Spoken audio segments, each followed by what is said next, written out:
sois calme. Arrête un peu de prier, sois calme, sois calme. Sois calme, sois calme. Sois calme. Yes, sois calme. Sois calme. Sois calme.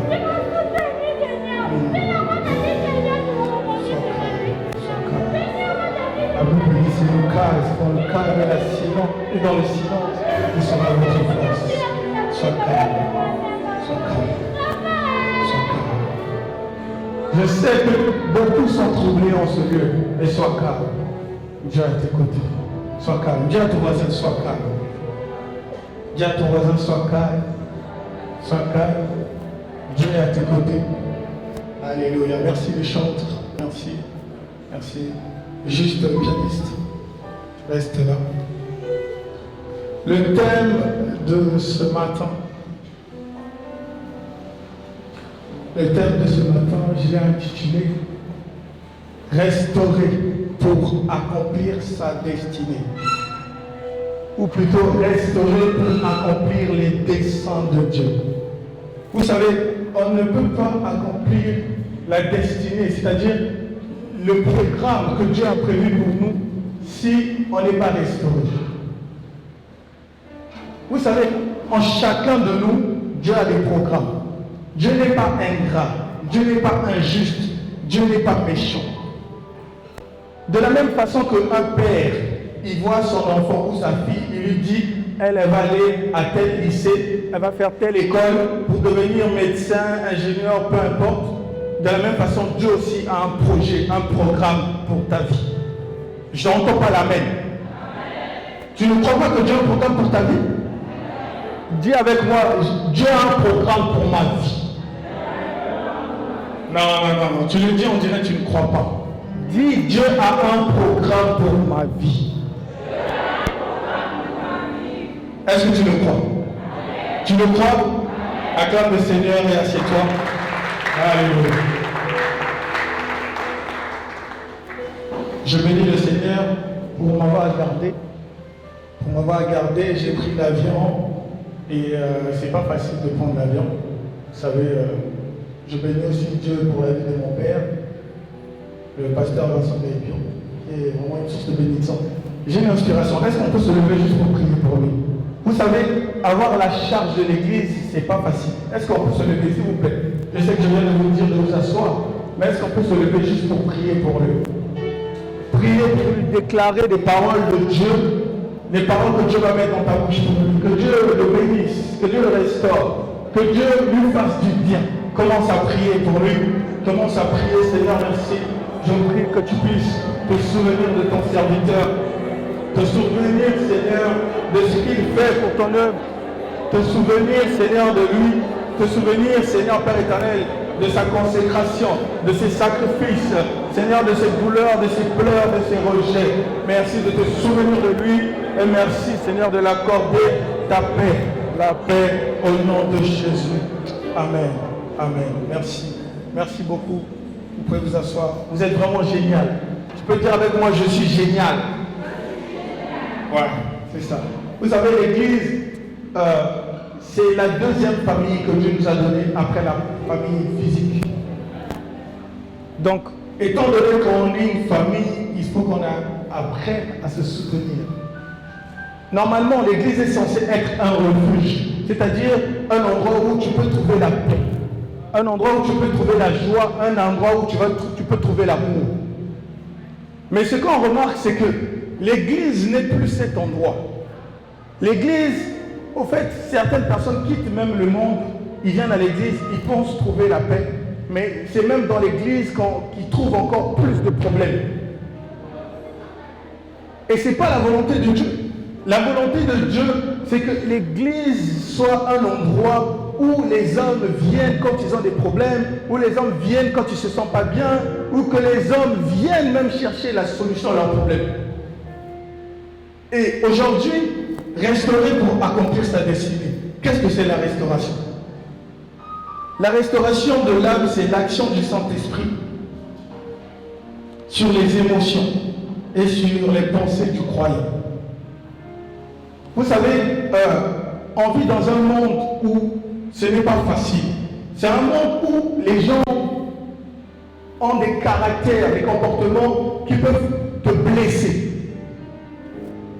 Et deux fois, on quitte le monde, on vient en Christ, on est sauvé. Mais notre âme est encore blessée. Parce que le salut commence d'abord par l'esprit. Dieu est esprit. Dis avec moi, Dieu est esprit. Et le salut commence par l'esprit. Est-ce qu'on peut me balancer le verset 1 Thessaloniciens 5, verset 23? On va lire. Ils n'ont pas trouvé, je peux dire. Je vais aller doucement, doucement. 1 Thessaloniciens, verset 5, verset 23. On dit que le Dieu de paix vous sanctifie lui-même tout entier. Et que tout votre être, l'esprit, l'âme et le corps soient conservés irrépréhensibles lors de l'avènement de notre Seigneur Jésus. Amen. On voit par ce verset que on dit l'être tout entier. Donc on sépare l'être par l'esprit, l'âme et le corps. Quand Dieu a créé Adam, Dieu a formé l'homme. Et il a soufflé son souffle. Donc son souffle, il y avait la vie de Dieu. Et en même temps, l'âme était un, l'homme était un. Mais quand Adam a péché, quand Adam a désobéi, parce qu'il a voulu faire la volonté du diable au lieu de la volonté de Dieu, son esprit et son âme se sont déconnectés de Dieu. Donc il vivait maintenant par ses sentiments, il vivait par ses émotions. La preuve, Dieu vient le voir dans le jardin, il dit Adam, où es-tu? Il dit j'ai peur et je me suis caché. Et il dit parce que je suis nu. Et Dieu lui dit qui t'a appris que tu es nu? Aujourd'hui, à l'église ou dans les sociétés, même en Afrique, on ne se rend pas compte de ce que les blessures de l'âme peuvent causer. C'est pas pour rien que Jésus l'a dit, l'Esprit du Seigneur est sur moi afin de guérir les cœurs brisés. Nous voyons que souvent dans la Bible, on parle de la bonne nouvelle de l'Évangile. Pourquoi on parle de la bonne nouvelle de l'Évangile? Parce que ce monde est rempli de mauvaises nouvelles. Il te suffit juste d'allumer la télé. Tu vas écouter, il y a la guerre, il y a les familles, il y a tout ça. Et oui, sans savoir, toutes ces nouvelles-là, ça joue sur ton état d'âme. Parce que si on te dit aujourd'hui, il y a la guerre au Congo, tu vas avoir peur. Donc la nouvelle là que tu as entendue a joué sur ton état d'âme. Et c'est pour cela, la parole de Dieu, c'est la bonne nouvelle. Dis avec moi, bonne nouvelle. Pourquoi bonne nouvelle? Parce qu'au milieu de toutes ces mauvaises nouvelles, Dieu, lui, il apporte sa vérité qui est dans la bonne nouvelle. Et la bonne nouvelle de l'évangile, c'est pour venir restaurer ton âme, venir t'emmener à comprendre qui est Dieu. Parce qu'une âme qui est blessée, une âme qui n'est pas restaurée, ne peut pas comprendre qui est Dieu. Je vais doucement, doucement. Viens avec moi, doucement, doucement. Tu es content d'être là? Oh, je t'entends pas. Tu es content d'être là? C'est quoi l'âme? L'âme, c'est le centre où il y a les émotions, il y a les pensées, il y a les souvenirs, les sentiments. Tout ça est dans l'âme. Tu t'es levé, tu as dit je veux porter telle chaussure, tel habit. C'est ton âme qui a pensé. Donc on voit que l'âme te donne la capacité d'agir. Donc si ton âme n'est pas restaurée, tu vas agir de la mauvaise façon. Au lieu d'agir de la bonne façon pour construire ta propre vie, tu peux agir de la mauvaise façon pour détruire ta propre vie. Souvent nous voyons les problèmes chez les autres, alors que deux fois le problème c'est notre âme. C'est facile d'accuser. Ah, c'est mon grand-père, c'est mon oncle, c'est mon tonton. Mais toi-même, qu'est-ce que tu fais de ta vie? Tu ne sais pas que le fait de négliger ta propre vie, c'est une malédiction? Ah, tu ne me comprends pas. Le fait de négliger ta propre vie, c'est une malédiction. Parce que tu te maudis seul par tes actions. Vous savez, la Bible dit, toute parole qui s'élèvera contre vous en jugement, tu vas la condamner. Tu peux condamner les mauvaises paroles qu'on déclare contre toi. Mais si toi-même tu déclares les mauvaises paroles contre toi, qui va condamner ça? C'est ça. On peut te maudire. Toi-même tu peux te bénir parce que tu as l'Esprit de Dieu en toi. Mais si toi-même tu te maudis, qui va te bénir?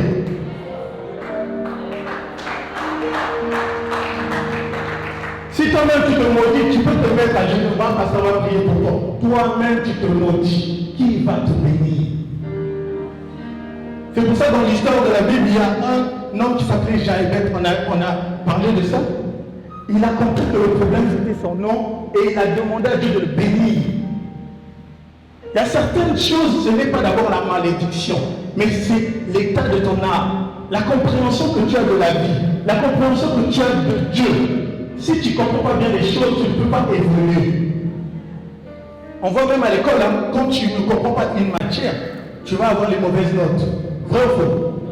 Donc si tu ne comprends pas bien Dieu, tu ne vas pas savoir comment atteindre le cœur de Dieu. Mais j'ai une bonne nouvelle pour toi. Dis avec moi. Dans la vie, on apprend tout. La preuve, tu étais petit, tu ne savais même pas le nom de ton père. C'est en grandissant que tu as appris.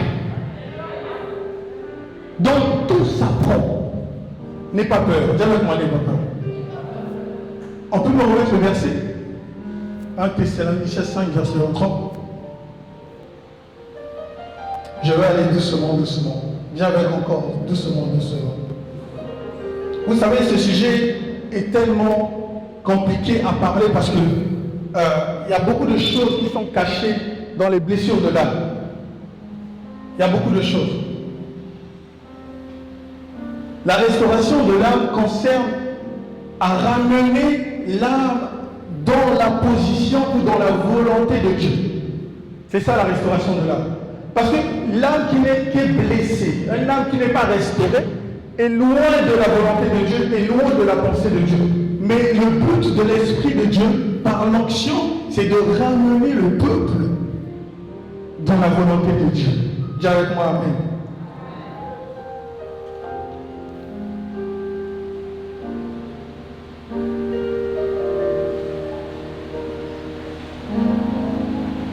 On peut balancer notre verset. Psaume. Yes. Psaume 107, verset 20. Il dit quoi? Il envoya sa parole et il est guéri et il est fui échappé de la fosse. Donc on voit que Dieu, avant de faire une action, il envoie d'abord sa parole. Et quand il envoie sa parole, c'est pour le but de guérir. La parole de Dieu agit dans tous les domaines. La parole de Dieu agit dans l'esprit. La preuve, quand tu entends parler de Jésus, tu acceptes la vérité de Jésus, tu deviens chrétien. Ton esprit est sauvé. Ton esprit est sauvé. Mais après ça, il y a ton âme. Et c'est la même parole de Dieu qui va guérir ton âme. C'est ça. Et la parole de Dieu a même la capacité de guérir ton corps. Donc c'est ça, c'est la même parole qui guérit, mais ça guérit tous les trois dimensions, esprit, âme et corps. Je n'ai pas le temps de détailler tout ça, mais je veux juste rester sur l'âme.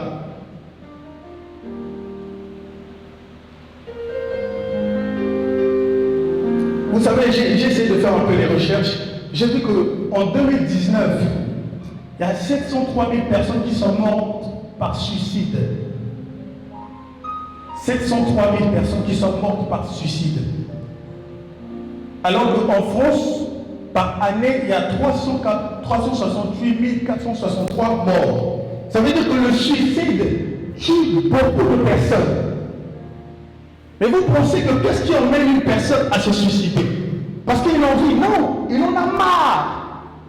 Il souffre trop. Il craque. Il dit, et c'est là. Mais c'est quoi qui te fait dire ça? C'est l'âme.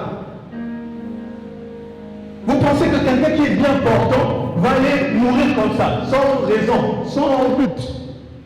C'est parce qu'il a tellement de blessures, son âme il a tellement mal. Il dit, j'ai trop souffert, et c'est là. Mes frères, si tu fais ça, tu vas en enfer. Les blessures de l'âme, c'est beaucoup plus profond que ce qu'on pense. Je vais les détailler, tu vas comprendre. J'ai envie d'aller doucement, vu qu'il n'y a pas d'interprète. Donc, l'Esprit de Dieu agit aussi sur l'âme. L'Esprit de Dieu n'agit pas que sur ton esprit, l'Esprit de Dieu agit aussi sur ton âme. La preuve, Dieu te donne la paix. Mais la paix, ça vient au niveau de l'âme. Donc l'Esprit de Dieu agit sur tes émotions, agit sur l'âme. L'Esprit de Dieu vient pour te guérir, pour te libérer, pour te sortir des prisons. Vous savez, il y a ce qu'on appelle les prisons émotionnelles. De la même façon qu'une personne peut être en prison physiquement, il y en a qui sont en prison spirituellement, et il y en a d'autres qui sont en prison émotionnelle. Et il y a beaucoup de causes pour les prisons émotionnelles. Il y a ce qu'on appelle l'amertume. L'amertume, c'est un sentiment de découragement mêlé à la rancœur. Donc, vous savez, le découragement, c'est quoi? Tu as essayé de faire des choses plusieurs fois. Tu vois que ça ne marche pas. Tu as essayé de déposer des CV. Tu as essayé de chercher un travail. Ça n'a pas marché, tu es découragé. Quand on va te dire, frère, va chercher le travail, tu n'auras même plus la force. Et ça, c'est une forme de blessure de l'âme. L'amertume, le découragement. Ce n'est pas un cours de psychologie. Je veux mettre la Bible dedans. Mais j'explique d'abord les choses humainement avant de mettre les choses dans le contexte de l'esprit. Amen. Pour ces prisons émotionnelles, il y a aussi l'échec, le sentiment d'échec. Quand tu échoues tellement trop, tu n'as même plus l'espoir que tu peux réussir. Il y a des gens, ils ont tellement échoué, ils ont fait même le bac 5 fois, 7 fois. Quand tu lui dis, il va faire le bac, il dit non, moi j'arrête. Parce que quoi? Il a tellement échoué qu'il n'a même plus l'espoir qu'il peut encore réussir. Et tout ça, c'est au niveau de l'âme. Et aussi le mensonge. Tu as été dans une relation, l'homme t'a promis le mariage et il est parti. Déception amoureuse. Un autre homme vient, il fait encore la même chose. Déception amoureuse. Quand maintenant le vrai homme de ta destinée viendra, tu vas aussi lui dire non. Parce que tu es tellement blessé que tu passes même à côté de la volonté de Dieu. Parce que les blessures de l'âme peuvent te faire passer à côté de la volonté de Dieu, parce que la blessure ne t'emmène pas à voir comme Dieu, mais à voir comme toi tu souffres. Au fait, la blessure t'emmènera à voir ta souffrance, pendant que Dieu t'emmènera à voir la solution que lui t'apporte.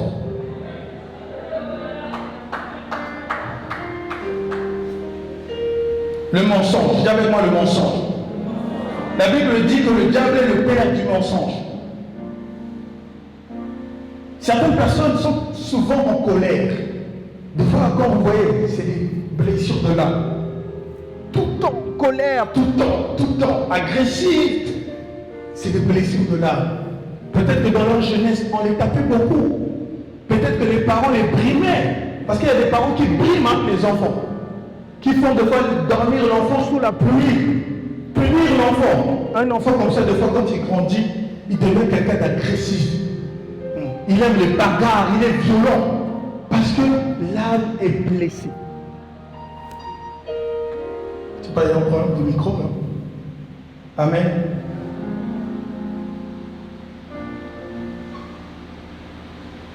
La haine. Dis avec moi la haine.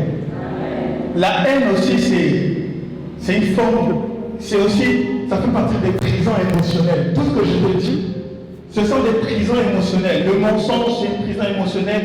L'agressivité, c'est une prison émotionnelle. La haine, c'est une prison émotionnelle. La haine, c'est aussi le sentiment de souhaiter le malheur à quelqu'un. Ah, Agno trop, Akoufa, c'est la haine. On t'a trop fait souffrir. Un oncle ou ton père t'a fait souffrir. Tu dis, ah, qu'il meure. C'est la haine. Et tout ça, c'est une prison émotionnelle. Parce que si tu as la haine, Dieu ne peut pas t'exaucer. Parce que la Bible dit, si tu as un problème avec ton frère, va d'abord le régler avant de venir faire ton offrande. Ça veut dire que si tu as des problèmes et tu fais des offrandes, il n'y aura rien. On ne peut pas jouer avec Dieu. Dieu n'est pas ton enfant comme ça, tu vas l'amadouer, lui donner des cadeaux à Gokangamiso, à Gokangamisoté. Tu dois faire les choses selon les principes de Dieu. Si tu veux avoir des résultats dans ta vie, il faut faire les choses selon les principes de Dieu. Parce que beaucoup de gens pensent que je vais faire des jeûnes, je vais faire des prières, je vais donner les offrandes. Tu vas changer le cœur de Dieu. Tu penses que Dieu c'est ton ami? Parce qu'il y a des voies, il y a des choses que Dieu a données pour pouvoir l'atteindre. Hein? On va voir ça petit à petit. Là, c'est les prisons émotionnelles. Parce que ces prisons émotionnelles, si tu ne comprends pas, qu'est-ce que c'est? Ça se trouve que tu es dans une prison émotionnelle depuis des années. Est-ce que tu pries pour un sujet, tu ne vois pas de résultats? Des fois, c'est parce que tu es dans cette prison-là. Tu es peut-être dans la prison de la colère. Tu es peut-être dans la prison de la haine. Tu es peut-être dans la prison du mensonge.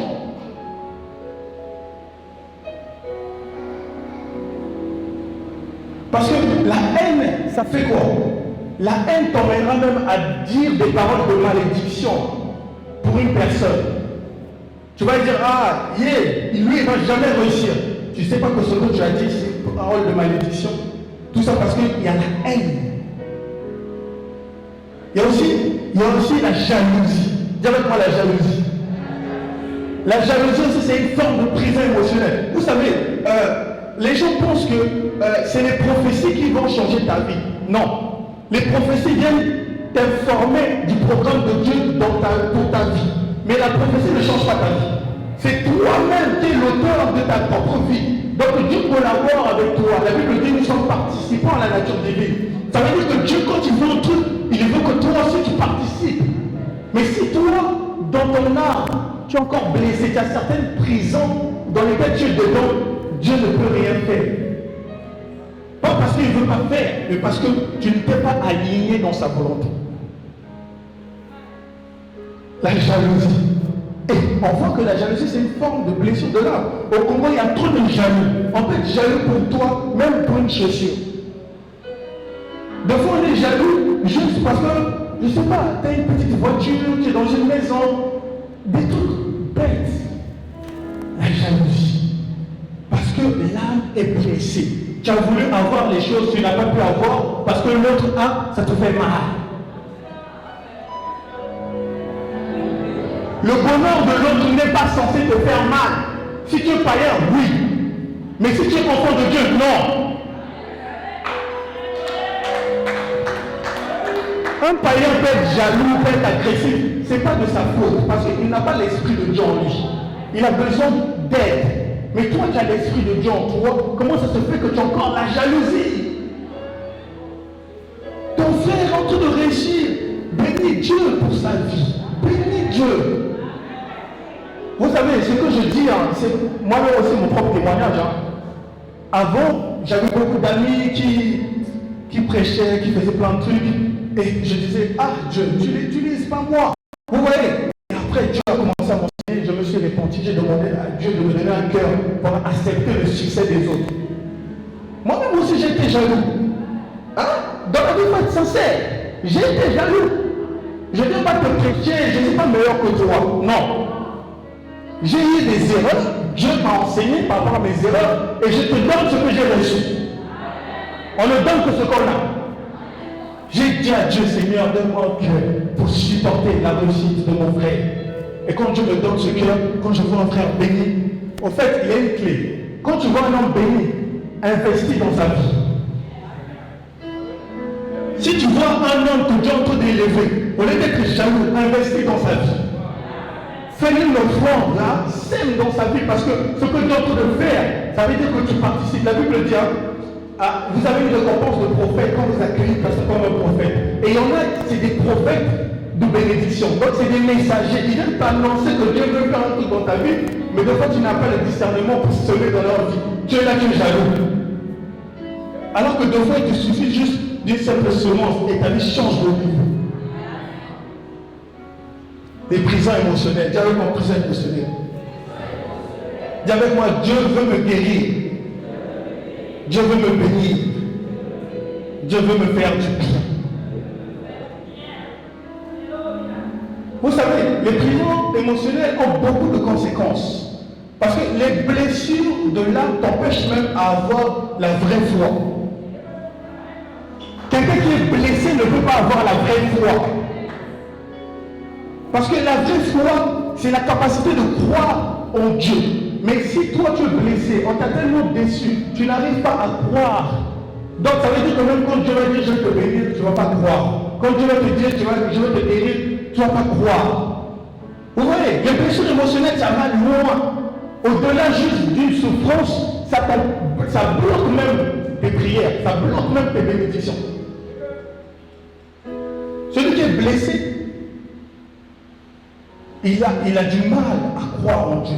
Il a du mal à avoir la véritable foi. Et du coup, comme il n'a pas la véritable foi, il n'a pas accès au salut total que Dieu a prévu pour lui. Parce qu'il n'a pas la foi. La Bible dit mon juste vivra par la foi. Mais aujourd'hui, les chrétiens veulent vivre par l'argent. Les chrétiens veulent vivre par l'argent. Qui t'a dit que le projet que tu as envie de faire, c'est toi qui vas financer ça?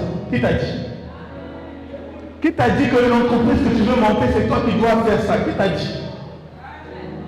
La Bible dit il a donné le son aux méchants d'amasser pour le juste. Qui te dit que la maison que tu veux construire, c'est toi qui vas construire ça? Qui te dit? La preuve, la Bible dit que vous habiterez des maisons que vous n'avez pas construites.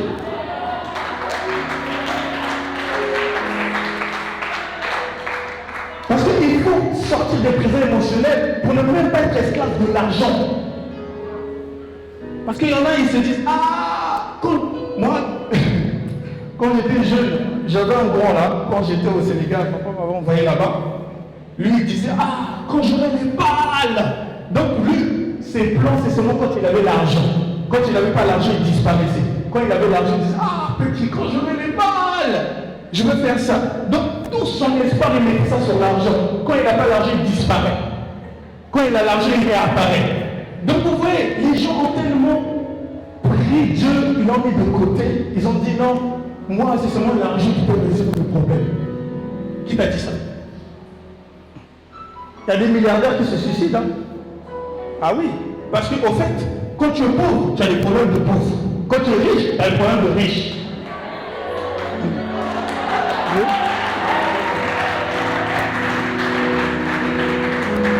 C'est tout. Même un riche aussi, il a des problèmes. Un riche, vous savez, je vais vous choquer. Un riche a plus de problèmes que le pauvre. Ah, vous ne croyez pas? Vous ne croyez pas? Le pauvre, son problème, c'est quoi? Il manque de quoi manger, de quoi dormir, payer son loyer. Mais une fois que c'est fait, il est calme. Et le riche, on va l'escroquer. Les gens vont venir pour profiter de son argent. Les gens vont le mentir. Les gens vont le voler. Les gens vont même vouloir le tuer pour prendre sa richesse. Mais oui. C'est ça.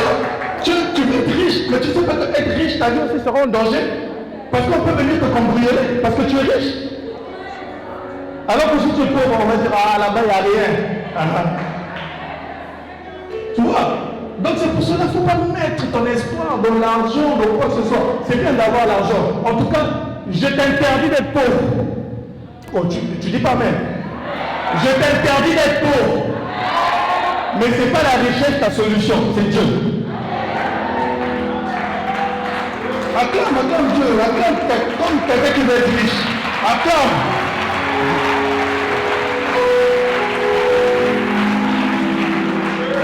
D'ailleurs, tu es déjà riche. La Bible dit d'être béni de toute bénédiction dans les lieux célestes en Christ.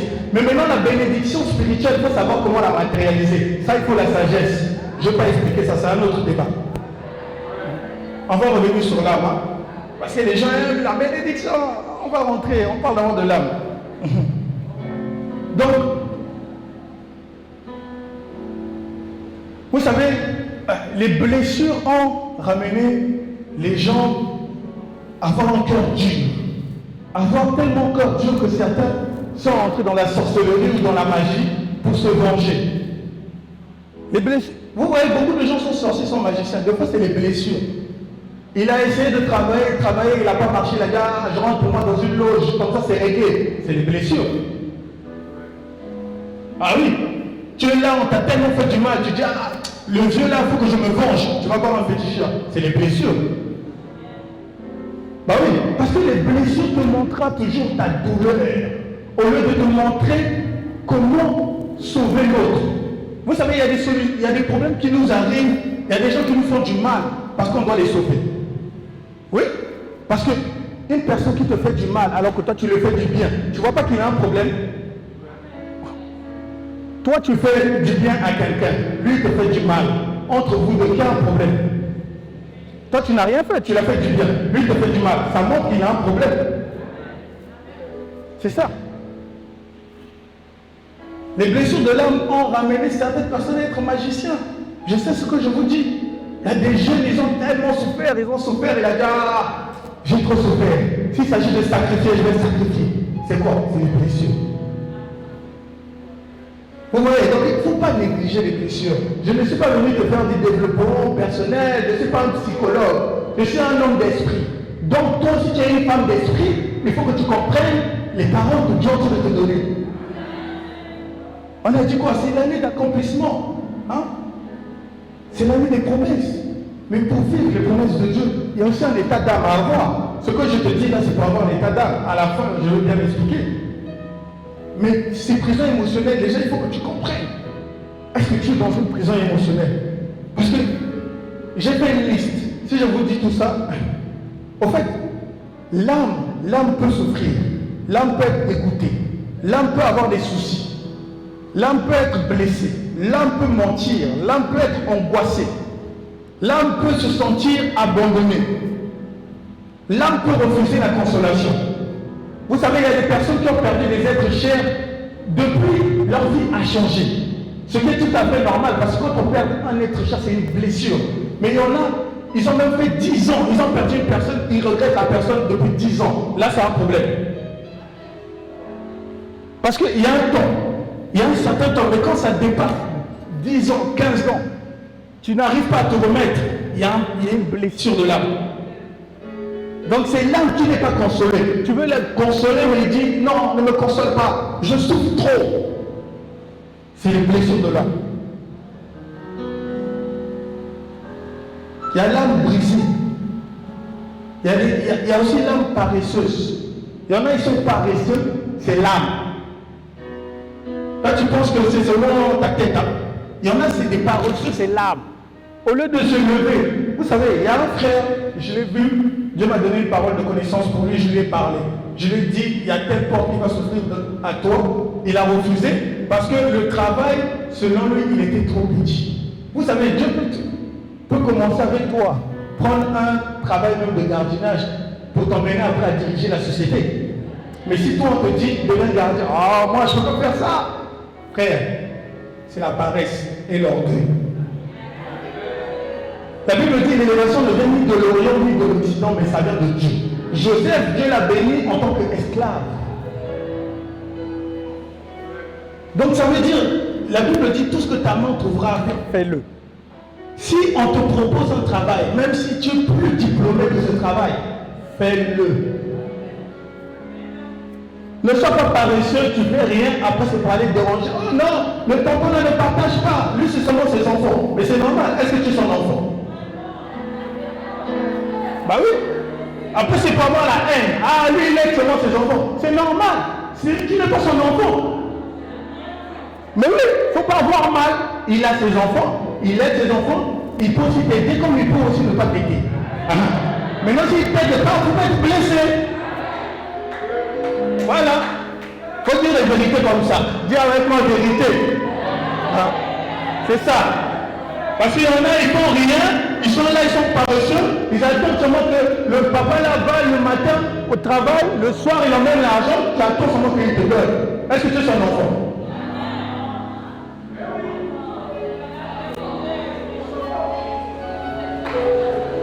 Il ne faut pas être paresseux. Et il y a les âmes paresseuses. Ils ne vont pas travailler. Tout ce que tu lui dis même, va vendre même un truc sur la tête là. Il dit, ah, moi je ne peux pas porter le truc sur la tête, tu m'as vu? Ah, frère. Papa, il fait de fois des témoignages, il beurre les pains. Mais est-ce que quand tu le vois, il ressemble à un gars qui beurre le pain? Ah. Non, il a beurré le pain. Mais est-ce qu'il ressemble à un gars qui a beurré le pain? Ah. Donc ça veut dire que tu peux commencer à beurrer le pain, mais des fois, tu beurres le pain parce que tu as appelé à acheter des boulangeries. Mais toi, tu négliges. C'est peut-être une prophétie, hein? Peut-être une prophétie.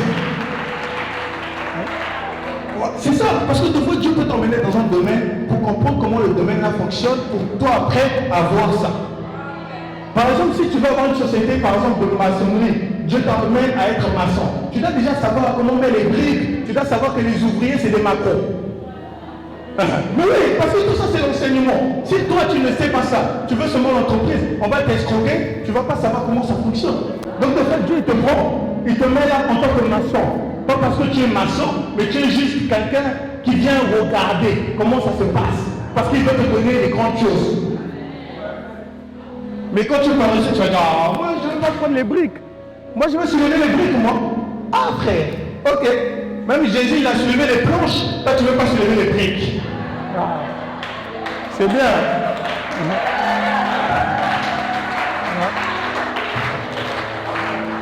C'est ça, non? Jésus a soulevé les planches, ça raconte. Les gars qu'on voit là, me disaient là, ah, soulève-moi ça. Il soulève, ah. Même le Messie. Ne sous-estime jamais ta destinée. Parce que ta destinée peut être plus grande que toi-même. En réalité, même ta destinée est plus grande que toi. On continue. La parole te fait du bien. Acclame le Seigneur.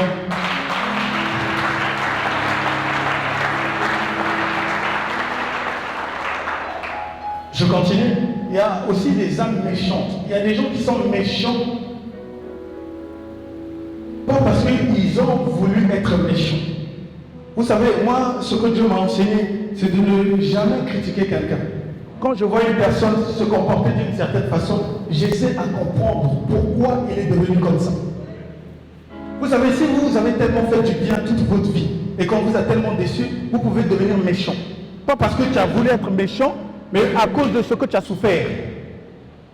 Je répète, pas parce que tu veux être méchant, mais parce que tu as tellement souffert, tu es devenu méchant. En fait, tu n'es même pas devenu méchant, les gens t'ont rendu méchant. C'est ça. Et l'âme méchante, la méchanceté va t'emmener à ne pas voir ce qu'il y a de bon chez l'autre.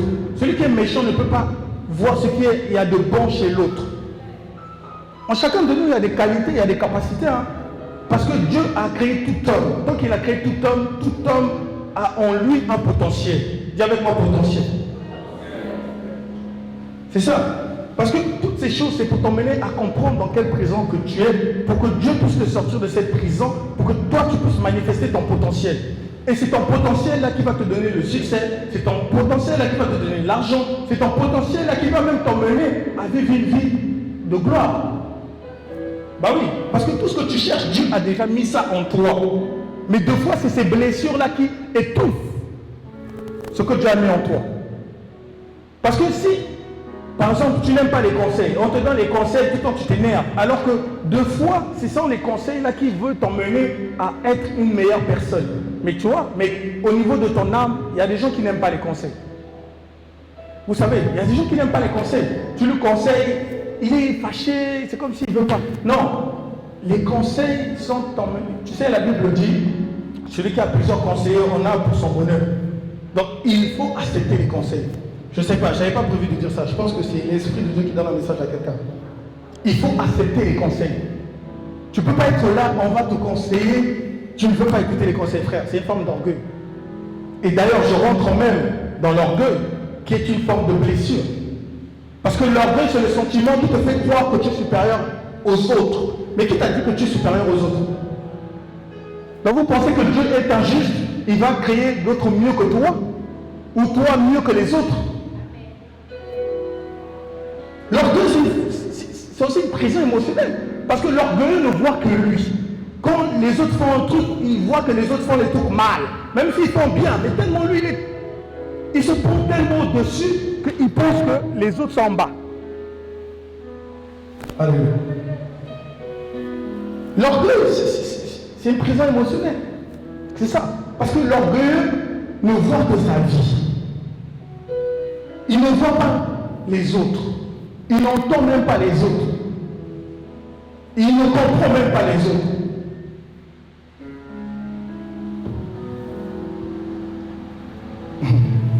Frère, si tu es là et que ce message te parle par rapport à l'orgueil, demande à Dieu. Vous savez, même moi-même, hein, ce que je vous dis ici, il y a des choses que j'ai vécues, comme l'orgueil. À un moment, Dieu m'utilisait tellement dans la foi, j'étais tellement... Allez. Dieu m'avait donné une certaine foi que pour moi, rien n'était impossible. Mais j'avais pas le caractère de Dieu. Parce que tu peux avoir le don de Dieu, mais le don de Dieu c'est différent des caractères. Le caractère va t'emmener à manifester le don de Dieu comme lui il veut. C'est ça. Mais Dieu m'avait donné une certaine foi que j'ai d'ailleurs, mais au fait, quand ça commençait à se manifester, je pensais vraiment que rien n'était impossible. Mais j'avais aussi l'orgueil, donc je me sentais supérieur aux autres, jusqu'à ce que Dieu m'a fait tomber malade. Je suis tombé malade. Donc vous voyez, ce que je dis, je sais ce que je dis.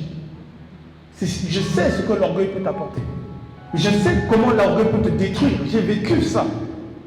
J'ai même fait des songes, je n'allais pas bien. Je vois l'ange de la mort venir me chercher.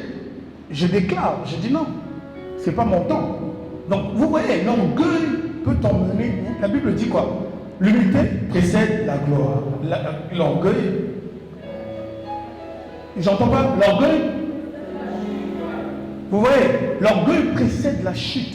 Deux fois, le diable, il sait que toi, il ne peut pas t'avoir. Il va faire quoi? Il va faire à ce que tu deviennes orgueilleux pour que toi-même tu puisses chuter. Il faut vraiment faire attention avec l'orgueil. Vous savez, c'est l'orgueil qui a rendu Lucifer Satan. C'était un ange qui servait Dieu, mais il a voulu se lever au-dessus de Dieu. Vous voyez, l'orgueil, c'est tellement dangereux. Ah oui, c'est pour cela que moi j'apprends à écouter tout le monde. Même si un gars il passe, il est pousse-pousseur, s'il me donne un conseil, je vais m'arrêter, je vais écouter. C'est pas parce qu'il est pousse-pousseur qu'il ne peut rien m'apprendre. Ah non. Il y a l'école de la vie et il y a l'école scolaire. Ce que l'école t'apprend, des fois dans la vraie vie, tu ne peux pas manifester ça. Et la preuve, il y a beaucoup de gens qui sont devenus riches sans avoir fait des longues études. Ça veut dire que la vie même est une école. Donc, ça veut dire que chaque personne qui vit a un truc à t'apprendre. Donc, c'est pour ça que dans la vie, il faut être humble. Un papa veut te parler, écoute. Même un petit peut te prendre. Parce que la preuve, Jésus a dit, ces petits, hein, celui qui est dans le royaume, hein, soyez semblable aux petits. Je paraphrase. L'âme voleuse. Le vol aussi, c'est un problème de l'âme. C'est ça. Le vol, aller voler. Vous savez, moi j'ai volé, hein. Moi je suis sincère. J'ai volé, il est là, j'ai volé. J'ai volé. C'est ça, frère. Dans la vie, si tu es sincère, Dieu va t'emmener loin. Hein? Faut pas faire semblant. La preuve, la Bible dit, tout ce que tu ramènes dans la lumière est exposé. Et quand Dieu expose ça, c'est que Dieu t'a déjà délivré. Dieu m'a délivré, je ne vole plus. J'ai volé. J'ai volé. Donc l'âme voleuse, le vol aussi, c'est une forme de prison. Tes bénédictions peuvent être emprisonnées juste parce que tu es un voleur. Tu te dis non, c'est pas grave, je vole seulement un petit truc. Frère, tu peux bloquer des années de bénédictions à cause d'un vol. À cause d'un vol, tu peux bloquer des années de bénédictions. L'âme triste, la tristesse, c'est une forme de prison. C'est pour ça que la Bible dit, soyez toujours dans la joie. Parce que la prison t'emmène à être... La tristesse t'emmène dans une prison. Dans une prison où tu n'as même plus d'espoir. Dans une prison où tu ne peux même plus croire que quelque chose de bon peut t'arriver. La tristesse. Dis avec moi la tristesse. Dis avec moi, Seigneur, remplis mon cœur de joie. Prie bien, Seigneur, remplis mon cœur de joie. En fait, que la tristesse ne me détruise pas. Au nom de Jésus. La tristesse peut te détruire. Ah oui, il y a des gens qui ont eu des maladies, ils sont tombés, ils sont morts parce qu'ils étaient tristes. Ils ont trop pensé, des pensées à... Bam, AVC. La tristesse. Il ne faut pas jouer avec ça. Ah oui, la tristesse. Faut pas. Parce que le but c'est quoi? C'est accomplir ta destinée, c'est ça. Mais ces prisons émotionnelles peuvent t'empêcher d'accomplir ta destinée. Est-ce qu'on peut remettre le thème? On met un peu le thème. Parce que toutes ces prisons-là, En fait, le but de tout ça, c'est quoi? C'est pour te dire que Dieu a un plan pour toi et qu'il y a une destinée. Mais toutes ces prisons peuvent t'empêcher d'atteindre ta destinée. Oui, parce que si tu es triste, tu meurs avant ton temps. Tu n'as pas accompli ta destinée. C'est ça. Donc, il ne faut pas négliger ce qui t'arrive. Je ne sais pas, Dieu veut que j'insiste un peu sur la tristesse. Il ne faut pas aimer être triste. Vous savez, la tristesse arrive à tout le monde. Tout le monde, à un moment ou à un autre, devient triste. C'est normal. Parce qu'on vit dans une vie, il y a des problèmes, il y a des histoires, ça ne manque jamais. Mais Dieu ne veut pas que tu fasses de la tristesse une vie. Parce qu'il y a des gens qui disent ah, nanga motamawa. Ça veut dire quoi? Qui peut m'interpréter ça en français? Nanga motamawa. Oh, vous ne parlez pas français? Non, interpréter, tu vas voir à quel point ces paroles-là, ça peut te détruire. Je suis misérable, malheureux. C'est ça. Tu acceptes de... En fait, tu es tellement triste, tu es habitué à la tristesse, tu acceptes de vivre avec ça. Tu n'es pas censé accepter de vivre avec la tristesse.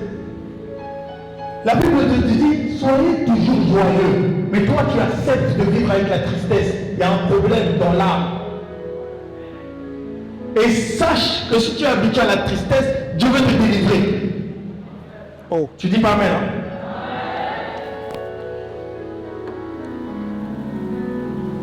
L'âme troublée, ça rejoint un peu la tristesse. La tristesse et le trouble, c'est à peu près la même chose. On t'annonce une mauvaise nouvelle, ça te choque tellement. C'est là. Parce que, pourquoi je vous parle de tout ça? Parce que l'Esprit de Dieu a la capacité de te donner le fruit de l'Esprit, qui va t'emmener, toi, à avoir la maîtrise de soi. La maîtrise de soi, c'est un don de Dieu. Ça veut dire que peu importe ce que tu vis, peu importe les nouvelles qu'on t'envoie, un moment ça va te faire mal, un moment tu te ressaisis. C'est ça la maîtrise de soi. Le chrétien peut souffrir, mais le chrétien ne doit pas penser qu'il doit, toute sa vie, il doit souffrir.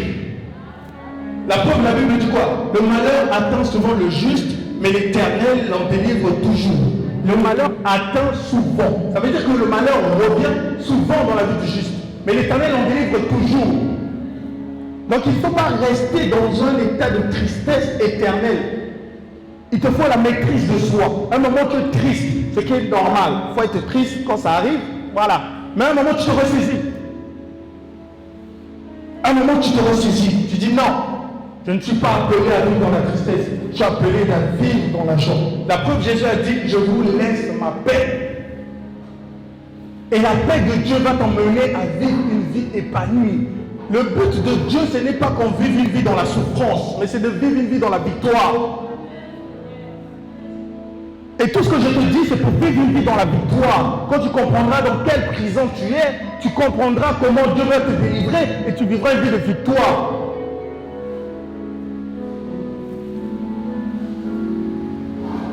Il me reste combien de temps? 7 minutes. Oui, le message, je n'avais même pas prévu de dire ça. On va continuer. J'avais prévu normalement de voir l'histoire de Joseph, mais je vais juste expliquer sans les versets parce qu'on n'a pas le temps. Joseph, c'est quelqu'un qui avait Joseph, c'est quelqu'un qui a réussi à maîtriser son âme. C'est quelqu'un qui a réussi à maîtriser ses émotions. C'est quelqu'un qui a réussi à maîtriser ses souvenirs et ses pensées. Joseph, c'était un homme que son père aimait beaucoup. Son père l'a fait une tunique et ses frères sont devenus jaloux à cause de cette tunique. Et ses frères sont allés jusqu'à même le vendre. Ses frères, bon, il y a des frères qui voulaient même le tuer, mais il y en a un autre qui a proposé de les vendre. Tu vois, il est allé dans une maison, il est devenu esclave. On l'a accusé faussement. Il n'avait rien fait, il a fait la prison. Et il est devenu Premier ministre. Et il a revu ce frère et il a pardonné. Vous voyez, c'est quelqu'un qui a pu surmonter les épreuves qui viennent dans l'âme. Certaines blessures de l'âme cachent certaines élévations. Là, je rentre maintenant dans mon message. Certaines blessures de l'âme cache certaines élévations. Deux fois, il faut que les gens te déçoivent pour que Dieu puisse t'élever. Si les frères de Joseph n'allaient pas le tuer, il n'allait pas devenir premier ministre. Deux fois, on doit te décevoir, deux fois, on doit te trahir, parce que Dieu veut t'élever. C'est ça. Parce que si Joseph n'était pas trahi par ses propres frères, il allait rester pour régner au milieu de ses frères, alors que Dieu avait prévu pour lui des plus grands plans. Accepte que Dieu te fasse passer par ce processus.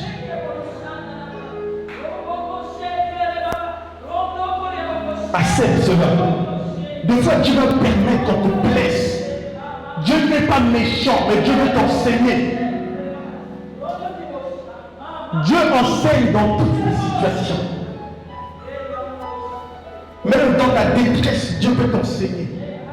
Vous voyez, le peuple d'Israël, Dieu les a donné la possession de Canaan. Mais avant de posséder Canaan, ils sont passés par des états où Dieu voulait voir s'ils aimaient Dieu. Vous savez, il y a des épreuves. Dieu permet que tu vives ça pour voir si tu l'aimes vraiment. Parce que des fois, tu fais trop confiance aux gens. Ah, moi j'ai mon oncle qui est ministre. Ah, j'ai mon tonton qui est député. Dieu va permettre que ce tonton-là te déçoive pour que tu puisses comprendre qu'il y a que Dieu qui peut pouvoir à ta vie. Parce que la Bible dit quoi? Maudit soit l'homme qui se confie en l'homme. Si tu penses que c'est ton oncle qui est député ou ministre qui va changer ta vie, Dieu va permettre qu'il te déçoive. Pas parce que Dieu est méchant, mais parce qu'il veut que tu ne regardes qu'à lui. Bah oui, parce que si son oncle, il est ministre et député, c'est un homme, il peut mourir s'il meurt. Donc ta vie aussi meurt avec lui. Tes projets aussi meurent avec lui. Ta destinée aussi meurt avec lui. Mais pourquoi mettre toute ta confiance en un homme? C'est pas mauvais d'avoir confiance en quelqu'un, c'est normal. Mais mettre toute ta confiance en un homme, c'est pas bon. Donc deux fois Dieu va permettre qu'on te déçoive. Deux fois Dieu va permettre qu'on te trahisse. Pas parce que tu es mauvais, mais parce que Dieu veut t'enseigner. Dis avec moi, enseigner. Le but de Dieu, c'est d'enseigner. Pourquoi cela m'arrive? Vous savez, il y a une question que moi j'ai appris à poser à Dieu. Pourquoi? Si je souffre, je passe par un truc, je demande à Dieu pourquoi. Est-ce que c'est pour m'enseigner? Parce qu'il y a des souffrances aussi, c'est le diable qui envoie. Attention, il y a des souffrances, c'est le diable qui envoie. Il y a des souffrances, c'est Dieu qui permet. C'est différent. Donc, si toi tu n'arrives pas à discerner que là c'est le diable qui essaie de m'attaquer, tu comprends? Tu peux penser que c'est Dieu, alors que ce n'est pas Dieu. Donc, quand tu vis dans les moments difficiles, demande toujours à Dieu pourquoi. Pourquoi je souffre? Pourquoi ceci? Pourquoi cela? C'est ça. Parce que deux fois, Dieu veut t'enseigner quelque chose. Des fois, Dieu veut t'enseigner. Dieu peut permettre que, quand t'abandonnes, quand tu négliges, quand tu regardes ta vie, tu dis, ah, moi, je suis celui de la famille qui n'a pas réussi, les autres ont réussi. Deux fois, Dieu veut t'enseigner. C'est ça. Ou deux fois, vous savez, la Bible dit, les premiers seront les derniers, et les derniers seront les premiers. Dieu peut permettre que tu sois dernier de ta famille parce qu'il veut faire de toi le premier. Ah, tu crois pas? Dieu peut permettre que tu, je le dis doucement, Dieu peut permettre que tu sois dernier de ta famille parce qu'il veut faire de toi le premier.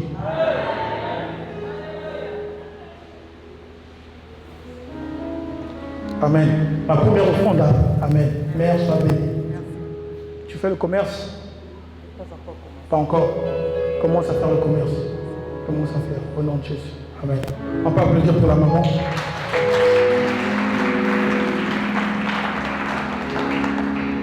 Fais le commerce, maman. Fais le commerce. Tu peux m'attendre à la fin? Comme ça, on va parler. Okay. Vous savez, il y a des offrandes qui déclenchent l'onction. Je ne t'ai pas dit de venir me donner l'offrande là. Je ne suis pas à mon job. Je te dis juste qu'il y a des offrandes qui déclenchent l'onction. Enfin bref. Mais si tu donnes aussi l'offrande, c'est pas mauvais. Oui. Non, je rigole. Donc, je disais, deux fois, Dieu permet que certaines situations t'arrivent parce qu'il veut t'enseigner.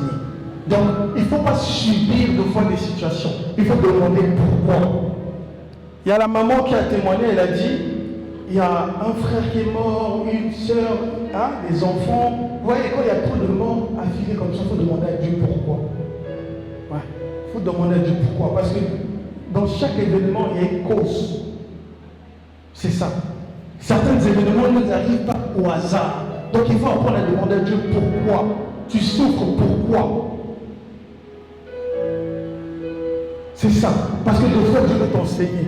Des fois Dieu veut t'instruire. Des fois Dieu veut faire grandir ta foi. Parce qu'il y a des épreuves qui viennent aussi pour faire grandir ta foi. Si on t'a tellement abandonné, ton espoir c'est seulement Dieu. Donc tu as maintenant trop la foi en Dieu et moins la foi dans les hommes. Parce que des fois, quand tu as trop la foi dans les hommes, Dieu va permettre certaines déceptions pour que tu puisses avoir trop la foi en lui. C'est ça, il faut demander pourquoi. Là où on est là ici, chacun a ses blessures. Ce n'est pas parce que je vous parle qu'il n'y a pas de blessures. Mais Dieu restaure. C'est ça la bonne nouvelle. Dieu restaure. Dis avec moi, Dieu restaure. Dieu restaure. Quand tu es blessé, les gens t'ont déçu, ça t'a fait mal. Dieu te restaure. Dieu n'a pas seulement la capacité de te dire pourquoi, mais Dieu aussi a la capacité de te restaurer. Parce que si tu dis pourquoi, Dieu te dit la raison, mais Dieu aussi peut te restaurer. C'est ça. Donc, le but de Dieu, pour nous, c'est que nous puissions accomplir notre destinée. C'est pour ça le terme restaurer pour accomplir sa destinée. Ou les desseins de Dieu. Les desseins de Dieu, ça veut dire le programme de Dieu pour l'humanité. Vous savez, chaque pays a un programme. Le Congo aussi a un programme. Ah oui, qui te dit que c'est peut-être pas toi qui va changer le Congo? Tu dis même pas amen. Mais qui te dit que c'est pas toi qui va changer le Congo? Toutes les personnes, de fois que vous voyez élevées, de fois que vous voyez, c'est des gens qui sont venus du village. Ça veut dire que Dieu peut prendre même quelqu'un du village et l'emmener loin. C'est ça. Tu as la capacité en toi de changer les situations. Tu as la capacité en toi de changer même un pays. Mais si tu es blessé, tu ne verras pas cette capacité en toi. C'est pour cela que Dieu doit te restaurer pour que tu puisses te voir à l'image de Dieu. Que tu puisses voir, ah, moi j'ai les compétences comme ça. Ah, moi je suis intelligent comme ça. Ah, moi je suis belle. C'est ça. Parce que même quand tu es blessé, des fois, même ta propre beauté, tu ne vois pas ça. Mais tout ça, c'est là. Donc, Dieu, quand il vient pour te restaurer, c'est parce qu'il a un programme. Il veut que par ta vie, les gens soient sauvés. Il veut que par ta vie, les gens soient délivrés, les gens soient guéris. Et il veut aussi te faire à toi-même du bien. Dieu veut nous faire du bien. Moi, je dis toujours, Dieu n'est pas méchant. Dieu n'est pas méchant. Si Dieu était méchant, personne n'allait vivre. Parce que personne n'est parfait. Il n'y a que Dieu qui est parfait. Dieu est tellement bon. C'est pour cela quand il t'envoie ce message, c'est pas pour te montrer que tu es un voleur, tu es ceci, non. C'est parce qu'il montre qu'il y a un problème qu'il veut arranger en toi. Tu peux te lever maintenant, les chantres.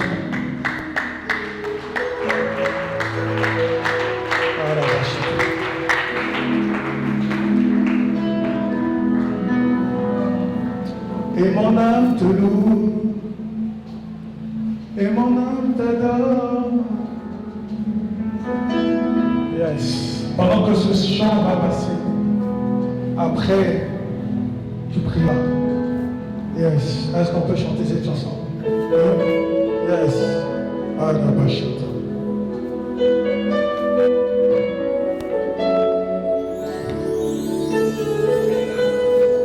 Sois concentré, sois concentré. Sois concentré, sois concentré. Yes. Ah, la chante.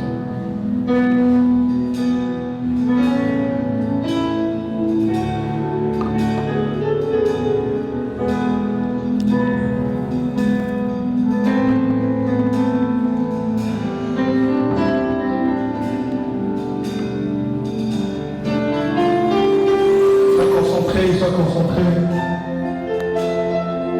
Fais comme si tu es seul dans la présence de Dieu et qu'il n'y avait personne autour de toi. Et mon âme te loue.